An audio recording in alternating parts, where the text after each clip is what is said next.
प्रणाम। उम्मीद करता हूँ कि आप सभी लोग स्वस्थ होंगे।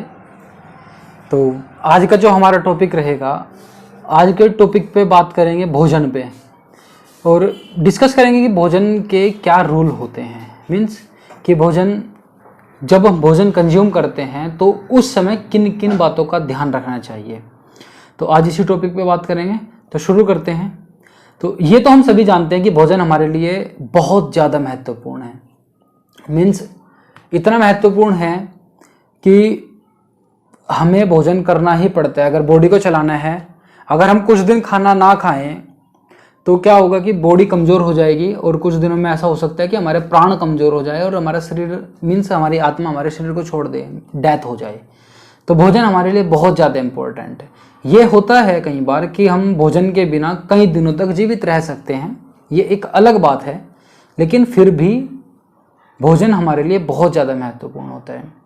और भोजन क्या करता है हमारे शरीर में जा करके, हमारी धातुओं को पुष्ट करता है, हमारे शरीर को शक्ति देता है, हमारे शरीर को ताकत देता है, हमारे प्राणों को ताकत देता है, प्राणों को भी, जिससे प्राण संचयमान होते हैं, और हमारे हर एक ऑर्गन्स को पूरी एनर्जी देता है जो उसको पर्टिकुलर एनर्जी चाहिए। तो भोजन ये हमारे लिए इतना काम करता है। हमारे शरीर में कोई टूट फूट हो जाए तो भोजन उसको ठीक करता है, किसी धातु की कमी हो जाए तो भोजन उसको ठीक करता है। तो भोजन एक बहुत महत्वपूर्ण चीज है। तो आज हम बात कर रहे हैं कि भोजन को करते हुए किन बातों का ध्यान रखना चाहिए। तो भोजन को करने के कुछ नियम है। जैसे सबसे पहले, भोजन जब भी करें हमारा मन शांत होना चाहिए। शांत मन से भोजन करते हैं तो वो भोजन हमारे शरीर का अच्छा पोषण करता है। और ऐसा कहा जाता है कि जिस प्रकार का हम विचार करते हुए भोजन करते हैं, उसी प्रकार के विचार हमारे शरीर में प्रवाहित होने लगते हैं या हमारे मस्तिष्क में प्रवाहित होने लगते हैं। तो नंबर एक बात कि भोजन को बहुत शांत मन से करना चाहिए। नंबर दूसरी बात, भोजन को चबा चबा करके खाना चाहिए। चबाने का अभिप्राय यह है कि जब हम भोजन को चबा करके खाते हैं तो हमारे मुंह का जो स्लाइवा होता है वो उसमें अच्छी तरह से मिल जाता है। वो अच्छी तरह से मिल जाएगा तो वो हमारी बॉडी में जाएगा, और बॉडी में जो उसको पचाने के लिए एसिड रिलीज होता है तो उसको न्यूट्रलाइज करेगा। मीन्स वो एसिड हमारे ऊपर कुप्रभाव नहीं डालेगा, क्योंकि हम जानते हैं कि एसिड जो हमारी बॉडी के अंदर है, हाइड्रोक्लोराइड है, वो बहुत ज़्यादा तीव्र है। वो इतना तीव्र है कि वो हमारी, मतलब जो शरीर की मांसपेशियां हैं या शरीर की जो परत है उसको भी जला सकता है, तो वो उसको न्यूट्रलाइज कर देगा। तो क्या दूसरी बात क्या होगी कि भोजन को चबा चबा करके खाना चाहिए। तीसरा है, फाइबर युक्त भोजन लेना चाहिए। फाइबर मीन्स जिसके अंदर थोड़े से रेशे हों। रेशे मीन्स जो, मतलब जैसे कोई सब्जी है या आप समझ लो रोटी है, तो रोटी के अंदर अगर चोकर वाली रोटी है तो वो हमारे शरीर के लिए ज़्यादा बेहतर रहेगी अपेक्षाकृत बिल्कुल सफ़ेद आटे के, मीन्स मैदे से ज़्यादा बेहतर रहेगी। वो क्यों रहेगी? क्योंकि वो हमारी बॉडी में जाएगी तो वो हमारी जो अंदर की जो परतें होती हैं, मीन्स जो मांसपेशियों की जो परत होती है उसके ऊपर चिपकती नहीं। वो फाइबर उसको लेकर के बढ़ता रहता है, आगे बढ़ता रहता है। अगर वो चिपक जाएगी तो वहीं से हमारे शरीर के अंदर गंदगी पैदा होनी शुरू हो जाएगी, या होगा क्या कि जो भोजन हम करेंगे उसमें से बॉडी पूरा न्यूट्रिशन खींच नहीं पाएगी। तो इसलिए हमें फाइबर युक्त भोजन करना चाहिए। उसके साथ हमें जो दालें हैं वो दालें हमें दिन में कंज्यूम करनी चाहिए। रात को खाने से क्या होता है कि दालें रात को खाने से दालें हमारे अंदर गैस बढ़ा देती हैं, जो गैस की मीन्स जो अपान वायु है उसको प्रकोपित कर देती है। तो इसलिए हमें भोजन, मतलब जो दालें हैं वो हमें दिन में खानी चाहिए। हरी सब्जी हम शाम को ले सकते हैं। उसके साथ भोजन का जो समय है, भोजन का समय निर्धारित होना चाहिए। ऐसा कहा जाता है कि अगर हम समय से, निर्धारित समय से भोजन करते हैं तो वो हमारे स्वास्थ्य का रक्षक होता है, हमारे स्वास्थ्य की रक्षा करता है। ऐसा आयुर्वेद में वर्णन आता है। तो हमें निर्धारित समय पर ही भोजन करना चाहिए। निर्धारित समय के विपरीत अगर हम भोजन करते हैं तो बॉडी, मतलब बॉडी के साथ सिंक्रोनाइज नहीं हो पाता भोजन। तो जब सिंक्रोनाइज नहीं हो पाएगा तो बॉडी उसकी तरफ उस हिसाब से काम नहीं कर पाएगी, उसमें से पूरा न्यूट्रिशन ले नहीं पाएगी। तो इसलिए हमें भोजन निर्धारित समय पर करना चाहिए। भोजन के साथ सलाद नहीं लेना चाहिए, या तो आधा घंटा पहले ले ले या आधा घंटा बाद ले ले। भोजन से कुछ समय पहले या कुछ समय बाद हमें सलाद लेना चाहिए, क्योंकि सलाद को पचाने के लिए किसी और चीज को काम करना पड़ता है, भोजन को पचाने के लिए किसी और चीज का काम करना पड़ता है। तो दोनों की दोनों एक जगह जाकर के फिर कूड़ा इकट्ठा हो जाता है, तो कूड़े की तरह इकट्ठा हो जाएगा, भोजन कंज्यूम नहीं कर पाएगी बॉडी। तो इसलिए सलाद का इस्तेमाल नहीं करना चाहिए। फिर भोजन के साथ कभी पानी नहीं पीना चाहिए। हम क्या करते हैं अक्सर कि थोड़ा सा भोजन खाया, भोजन खाने के बाद हम तुरंत पानी पी लेते हैं। तो उससे क्या होता है, जो हमारी जठर होती है, जो हमारी जठर अग्नि होती है, वो कुपित मंद हो जाती है। तो मंद होने से क्या होगा कि हम भोजन को सही तरह से शरीर हमारा भोजन को पचा नहीं पाएगा, तो वो भी हमारे लिए घातक होता है। एक बड़ी बात है कि भोजन करने के बाद हमें आइसक्रीम या ठंडी चीज़ें नहीं खानी चाहिए। वो उससे भी सेम यही इफेक्ट होगा कि मंद पड़ जाएगी हमारी जो पाचन अग्नि है, वो मंद हो जाएगी पाचन अग्नि, तो भोजन ही नहीं पचेगा, फिर तो उसका फायदा भी नहीं होगा, वो हमारे शरीर में दुर्गंध ही पैदा करेगा। तो एक ये नियम है। और फिर एक नियम है कि नहाने के तुरंत बाद भोजन नहीं करना चाहिए। हम क्या करते हैं कि सुबह सुबह जल्दी से नहा लेते हैं और नहाने के तुरंत बाद हम फूड कंज्यूम करने लगते हैं। तो आपको गैप रखना चाहिए, कम से कम 20 से 25 मिनट का या आधा घंटा का गैप बॉडी में रखो।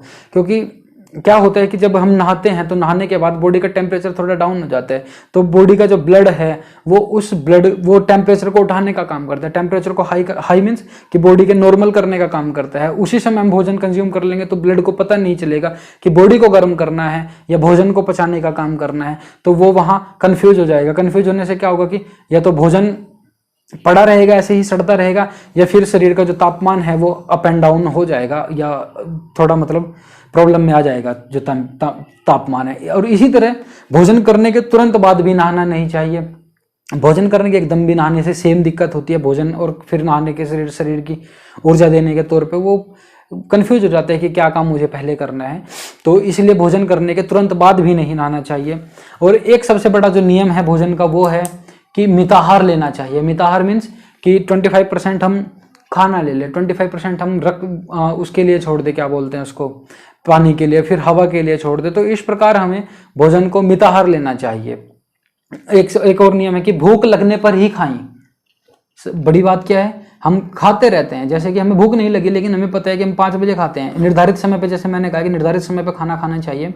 तो हम क्या सोचते हैं कि 5 बजे खाना है तो 5 बजे ही खाना है, 6 बजे खाना है तो 6 बजे ही खाना है। नहीं, उसमें भी एक नियम का, इस चीज़ का ध्यान रखो कि अगर हमें भूख लगी है तो ही कंज्यूम करना है, अगर हमें भूख नहीं लगी है तो फिर नहीं कंज्यूम करना है। क्योंकि बॉडी के अंदर ताकत है, बॉडी के अंदर एनर्जी है, फिर उसको भूख नहीं, इसीलिए भूख नहीं लग रही क्योंकि शरीर के अंदर ताकत है। जब ताकत है और फिर हमने खाना खा लिया तो बॉडी उसको पचा नहीं पाएगी। बॉडी उसका करेगी क्या, उसको फैट में कन्वर्ट कर देगी डायरेक्ट। जब वो फैट में कन्वर्ट हो जाएगा तो क्या होगा, वो हमारे शरीर को मोटा कर देगा, और मोटापा होने से और ज़्यादा जो दिक्कतें हैं वो पैदा होने शुरू हो जाएंगी। तो इसलिए जब भूख लगे तभी भोजन करना है।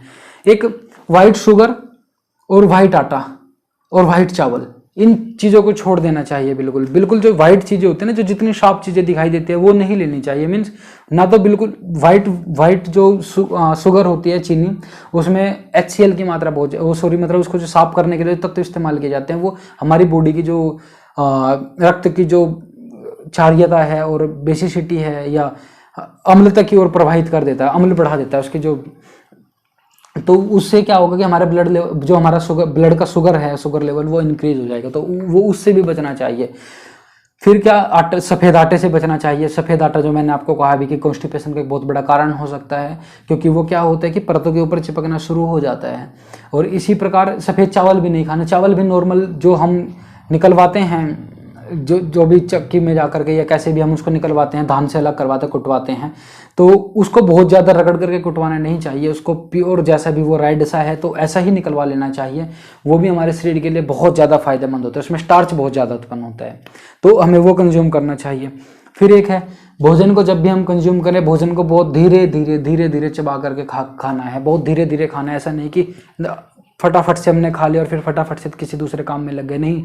भोजन को समय देना चाहिए। समय मीन्स कि भोजन को कंज्यूम करें, धीरे धीरे कंज्यूम करें। धीरे धीरे का मतलब ये भी नहीं होता कि आप 2 से 3 घंटे आप भोजन कंज्यूम करते रहे, नहीं। आप आधा घंटा कम से कम लें भोजन को करने के लिए, क्योंकि जितना जैसे हमने आधा घंटा दे दिया तो हम उसमें अच्छी तरह से चबा पाएंगे खाने को। हमें पता रहेगा कि अभी हमारे पास काफ़ी समय है जिसमें हम भोजन को कंज्यूम कर सकते हैं, तो हम ईजिली उसको चबा करके खाएंगे, जो कि भोजन शरीर के लिए बहुत अच्छा काम करेगा।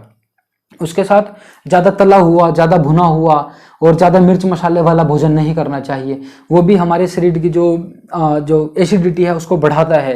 जब उसको बढ़ाएगा, क्योंकि उनको पचाने के लिए ज़्यादा हैवी फूड को पचाने के लिए क्या होगा, एसिड ज़्यादा रिलीज करना पड़ेगा। तो कंटिन्यूटी में जब ये चीज़ें आएगी तो फिर हमारी बॉडी का जो अम्लता है वो बढ़ जाएगी और वो रक्त को भी प्रकोपित कर देगी, रक्त भी खराब हो जाएगा और हमारा पित्त तो बढ़ ही जाएगा। जब इतना सारा चीज़ें हो जाएगी तो फिर हमारे शरीर को वो दुष्प्रभाव डालना शुरू कर देगी।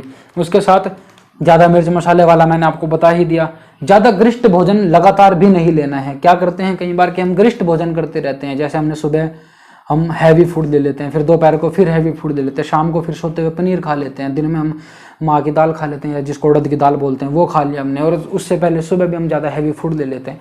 तो क्या होता है कि जठराग्नि हमारी या तो बहुत तेज़ी से काम करने की कोशिश करेगी, लेकिन वो उसके लिए तैयार नहीं हो पाएगी। तो क्या होगा कि वो मंद पड़ जाएगी, और वो मंद पड़ जाएगी तो भोजन ही पचना बंद हो जाएगा। फिर हमें अपच, अजीर्ण, खट्टे खट्टे डकारे, ये सारी की सारी समस्या पैदा होनी शुरू हो जाएगी। तो हमें इस चीज़ से भी बचना है।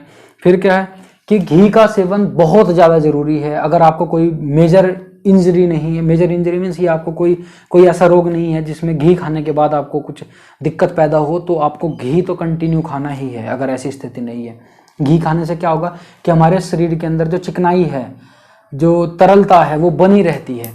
तो उसके बनने से क्या होगा कि हमारा शरीर प्रॉपरली काम करता रहेगा। नशो जो हमारी इंटेस्टाइन है उसके अंदर अगर चिकनाहट रहेगी तो क्या होगा कि जो हमारा फूड है वो आंत के ऊपर नहीं चिपकेगा, और वो पूरा का पूरा बाहर जो हमारा एनएस के थ्रू बाहर निकल जाएगा। तो इसलिए भोजन में चिकनाई लेनी मीन्स घी लेना बहुत ज़्यादा जरूरी है। अपेक्षा घी लेना है, तेल नहीं लेना है बहुत ज़्यादा। तेल तो सिर्फ नॉर्मल मात्रा में जितना आप रखते हैं।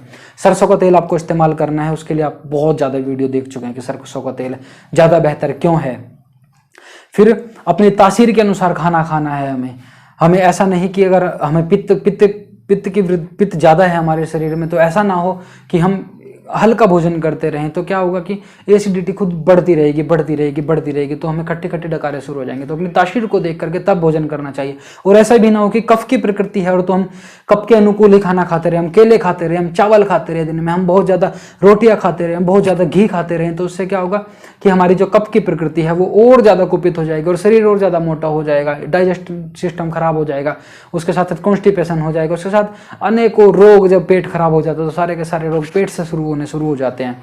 बहुत ज़्यादा रोग हमें शरीर में घेर लेते हैं। तो इस प्रकार हमें तासीर के अनुकूल देख करके भोजन करना चाहिए। फिर बासी भोजन से बचना चाहिए। बासी भोजन भी लगातार नहीं, कभी कभार गलती से 1-2 बार हो जाए तो कोई दिक्कत नहीं, लेकिन हम लगातार करते रहते हैं कि सुबह बना दिया फिर शाम तक उसको खा ले या अगले दिन तक उसको खा ले, तो उस चीज़ से भी बचना चाहिए। उसके साथ साथ हमें ऐसी चीज़ें ना खाएं जो पैकेट में आती है, जो पैकेट बंद होता है भोजन, वो भी ना करें। तो उस भोजन से भी हमें बचना है। एक होता है सबसे बड़ी बात कि हमें ग्रेविटी के मतलब हमें जो स्तर है, जो जमीन है, जमीन पर बैठ करके भोजन करना चाहिए। जमीन पर बैठ करके भोजन करने से क्या होता है कि हमारा जो ब्लड फ्लो है वो नीचे की तरफ मीन्स जो पैरों में है वहां रुक जाएगा। तो वो ज़्यादा से जैसे 6 लीटर आपके हमारे अंदर ब्लड है तो 2 लीटर पैरों में मान लो, 2 लीटर पेट में और 2 लीटर हमारी छाती से ऊपर। तो ऐसा होगा कि वो जो 6 लीटर काम, जो 4 लीटर है, तू जैसे 2 लीटर तो ऊपर काम कर रहा है, लेकिन 2 लीटर जो नीचे वाला है हमने नीचे को ब्लॉक कर दिया। अगर अपने पैरों के पास से ब्लड को ब्लॉक कर दिया तो वो जो 4 लीटर या 3.5 लीटर जो ब्लड है वो हमारे पेट की तरफ काम करेगा और वो हमारे भोजन को जल्दी पचाने के लिए हमारी सहायता करेगा। तो इस प्रकार हमें मीन्स नीचे बैठ करके भोजन करना चाहिए। ऊपर बैठने की बजाय हमें नीचे बैठ करके ज़्यादा भोजन कंज्यूम करें तो ज़्यादा बेहतर रहेगा। तो इस प्रकार ये नियम है। फिर हमें भोजन करना चाहिए कैसा? सुबह उठते ही तुरंत हमें खाना ना खाएं, तुरंत एकदम से खाना नहीं खाना। सुबह उठते ही खाना ना खाएं, थोड़ा एक्सरसाइज व्यायाम कर करके खाना खाएं, और व्यायाम करना भी बहुत ज़्यादा जरूरी है। फिर एक नियम है कि पानी पीना बहुत ज़्यादा जरूरी है। दिन भर में पानी पीते रहना चाहिए। मीन्स हमें ज़्यादा पानी कंज्यूम करना चाहिए। ज़्यादा पानी कंज्यूम करने से क्या होगा कि बॉडी के अंदर जो लिक्विडिटी है, मतलब जो तरलता है वो बनी रहेगी, और तरलता बनी रहेगी तो बॉडी की जो चमक है वो भी बरकरार रहेगी, और जो ऑर्गन्स है वो भी प्रॉपरली काम करते रहेंगे। किडनी, लीवर, इनकी फंक्शनिंग बिल्कुल प्रॉपर रहेगी। तो हमें इस प्रकार इसे भी करना है। और भोजन करने का जो नियम है वो एक है कि पहले मीठा खाना चाहिए, फिर नमकीन, और सबसे अंत में कड़वा भोजन हमें लेना चाहिए। तो ये सही कर्म बताया है। तो इस प्रकार हमें इन सारे नियमों का भोजन के इन सारे नियमों का ध्यान रखना चाहिए अगर हमें स्वस्थ रहना है। और ये कोई बहुत बड़ी बात नहीं है। आप मौसम के अनुरूप भोजन कर सकते हैं, क्योंकि मौसम के अनुरूप कैसे करेंगे? जो मौसम में जो इस वक्त जैसे अभी जिस मौसम में चल रहा है तो इसमें जो सब्जी आ रही है आप वो कंज्यूम करें, वो ज़्यादा बेहतर है। आप ये कोशिश ना करें कि हम सर्दियों वाली गाजर लेकर के आएँ, नहीं, आपको कोई ज़रूरत नहीं है। अभी जो प्रकृति ने दिया है वो हमारे लिए सबसे ज़्यादा बेहतर है, हमें वही भोजन करना चाहिए।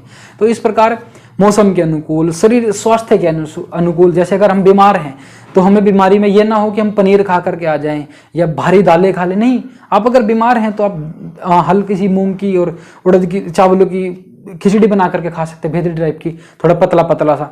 तो वो क्या होगा, वो जल्दी पच जाएगा। हरी सब्जियां बहुत ज्यादा जल्दी पच जाती हैं। अगर किसी प्रकार की कोई दिक्कत है तो हरी सब्जियां खा लें। ऐसा करने से क्या होगा कि शरीर हमारा स्वास्थ्य की ओर प्रेरित रहेगा। हम ऐसा शरीर हमारे शरीर में गंदगी इकट्ठी शुरू होनी नहीं होंगी। जब गंदगी इकट्ठी नहीं होंगी तो हमारा शरीर स्वस्थ रहेगा, हमें कोई किसी प्रकार की बीमारी नहीं आएगी। आजकल जो देखा जाए तो बहुत ज्यादा बीमारी, क्योंकि सबसे मुख्य स्रोत हमारा एनर्जी का क्या है, भोजन है। और अगर भोजन ही हम गलत खा लें तो भोजन गलत खाने से क्या होगा कि वो हमारे शरीर में गंदगी पैदा करेगा। तो इस प्रकार हमें उस तरीके से बचना चाहिए जिससे कि शरीर में भोजन जाए, एनर्जी के तौर पर जाए, हमारे धातु को पुष्ट करने के तौर पर जाए। ऐसा ना हो कि वो हमारे शरीर के अंदर गंदगी पैदा करना शुरू कर दे। तो इन चीजों से बचेंगे। तो इस प्रकार ये भोजन के नियम हैं।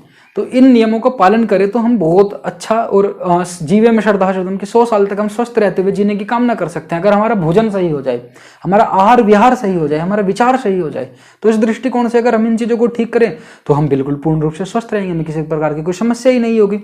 तो मुझे उम्मीद है कि आप लोगों को ये जितना मैंने बात की है अभी, भोजन के जो नियम बताए हैं, आप लोग उसका जरूर पालन करेंगे और अपने जीवन को स्वास्थ्य प्रदान करेंगे, अपने जीवन में स्वास्थ्य लाभ लेंगे और आप 100 वर्षों तक जीने की कामना करेंगे।